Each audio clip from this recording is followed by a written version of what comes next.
were there, but I was not. But yeah, thanks for talking to us, Juwan. 4 games left in the regular season.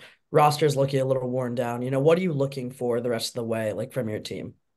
Man, what I saw last night is exactly what any coach will really appreciate when you have a team where it's late in the season and you have injuries and guys being down because of having a flu bug or team just mentally just out of it because of they're so competitive and the record doesn't show exactly where you want to be as far as having a chance and an opportunity to be at the top, one of the top teams in our league.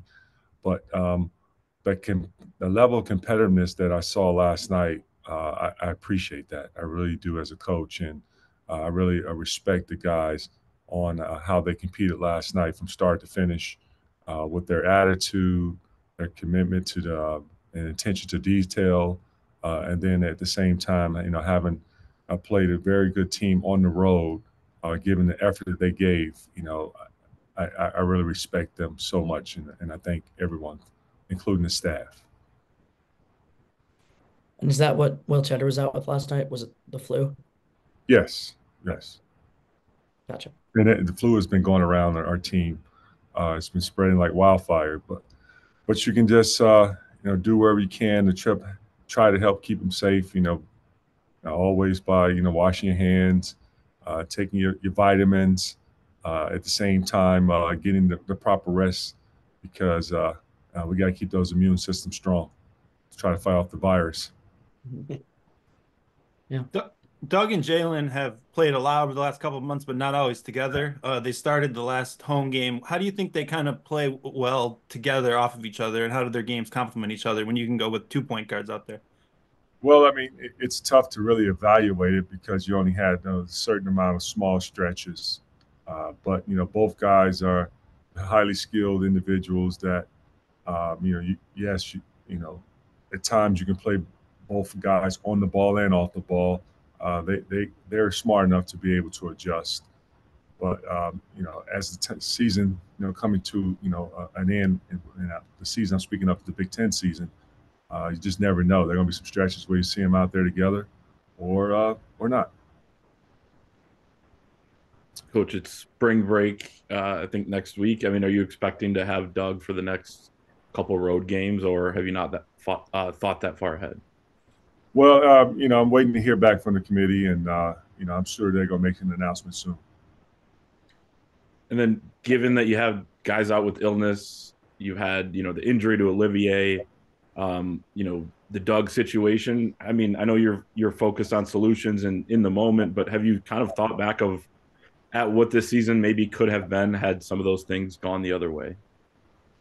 Well, Clayton, now I would tell you this. I've never been a guy that make excuses, but there are so many built-in excuses, but they're not really necessarily because this reality. Our season from the beginning have dealt with so much, and whether it's injury, to the head coach, where I had a big health scare, and I was away from the team throughout the summer, and as well as before we started our first practice, which was well, I think it was September 30th. I wasn't with the team during that moment, but my staff did a great job in filling in the void for me. And then you talk about like where there were injuries in which they happen throughout the season. You're going to get injuries to your players, and you hope and pray that it's not you. But this year it was us, and so key guys went down. Speaking of Olivier and Jalen Llewellyn, and then to add to that, there are times when we miss T. Will because of illness, and Will because of illness, and Terrace because of illness, and then Doug with disciplinary reasons. It's been something that I had never ever imagined, but now that we've experienced this, and we've always tried to have the mindset of, and we will continue to have that positive mindset of appreciating and enjoying each day and every moment that we get. But while we out there on the floor, we have, and some will say it's not a job, but we look at it as a job that we appreciate the opportunity of representing this university. When we put that uniform on, when we step on that floor, whether it's a practice uniform, whether it's a game uniform, we're proud to be out there doing something that we all enjoy doing. And with everyone who's available, uh, we always look at moments on how we can teach and grow each player. And those moments are precious to us. And I know it's very precious, if that's a word, to me. The similar topic, just but a little bit different with Olivier. I mean, how long was he dealing with that, and do you think it impacted his play even when he was out there for a while?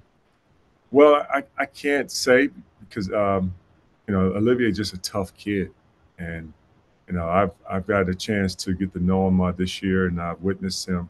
There are times when his body's banged up, and he's still practicing. He's not looking for any days off. That just shows he's just a competitor, and that mindset is definitely, if he continues, which I know he will because that's engraved in him. And I know he loves playing a game of basketball. You continue with that type of mindset, good things will happen. And I'm just happy and proud to say that he's a Michigan man. He's one of us. With all the injuries and the disciplinary reasons for Doug, there's been, a lot of minutes available for some people who haven't played as much, namely Jace, Yo-Yo, George Washington. They all played a lot last night. What do you see from them in their expanded roles? Yeah, and Jace was one of the other folks that I forgot to mention too. He's been out all year, and he came back last night. Had one practice. He doesn't have his I would say seasoned legs and seasoned conditioning, and that takes time. But the minutes that he played out there, they were so impactful. And Jace is the type of person that he's going to give you everything he can. And he was asking to play back when we played against Michigan State, and the young fella had never practiced, and he wanted to be out there because he knew that wherever the guys that we didn't have, we had limited bodies, that he was ready to lay it all out on the line. And Yo-Yo, he's another one.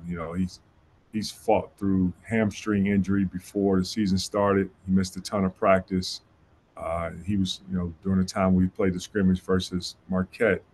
I remember watching on film leading up to that scrimmage. He was having some really good practices, and then he had a setback, and then he also had another setback, which for the flu, which I stated earlier, the flu bug was going around throughout the entire team. But he came in last night and gave us some minutes, and he was playing so hard he actually come out in the first half, and then I got him back in the second half, and I just appreciate each and every one of our players and how they have really conducted themselves during this year, because it's easy for, and I say this as being a former player who played this game, and as you guys know, it's easy for you when you have these type of things that happen throughout the year. It's easy to lay it down or say, you know what, this is not for me. This is not what I signed up for. Let me look for excuses to, basically act like I'm not a part of this. But each and every guy has really embraced the fact that they're a team. They're going to continue to keep fighting until the end. And the end is when the season ends. And we have a lot of season left to be played. And what our mindset is all about preparing for Purdue. Coach, Yeah, speaking of Purdue, last time out was kind of a tough loss for you guys, blowout. What have you learned from that going into this matchup? Well, I mean, this time we have Doug that's going to be playing, so that's a big addition for us. We also going to have more depth than we had from last game. And what I learned from Purdue is, like the beginning of that game, there were some stretches where we were playing some good basketball. Then we hit a tough patch in the game, and Purdue capitalized and made a huge run. But then in the second half, we came out with a lot of fight, and we didn't give up. Just so happened that, Purdue made some really good shots from the outside with three ball I'm speaking of, and that really what keyed their run. And then they also beat us up on the glass with their length. But well, I've known But what I saw is, we're gonna compete no matter what, no matter who's on the floor. That's our mindset, and that's how we're approaching each and every game. As somebody who played down low, like how tough is it to play the type of minutes that Terrace did last night? And he's missed shots and made mistakes like anybody else throughout a season this year. But one thing I don't think you can say is that he hasn't played hard the whole way through. What can you say about just the way he's battled too? Well, he's another one. Like Terrace had the flu, and a lot of you don't know this, and he came back, for the Northwestern game after only practicing one day, and I knew that he was going to be pretty much gassed and tired throughout that game. And when I seen Terrace out there, I try to get him some blow so he can get a chance to get some fluids in the system and rest up. But he didn't ask to come out.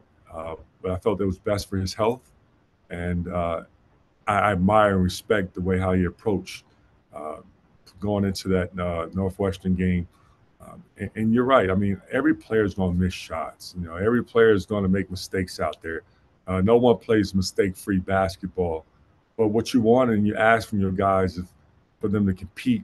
And some will just to play the game. But what I have on my roster of guys is our competitors, and Terrace is one of the biggest competitors we have. Does anybody have anything else? Appreciate you guys, man. All right, Coach. Have a great practice. Thank you.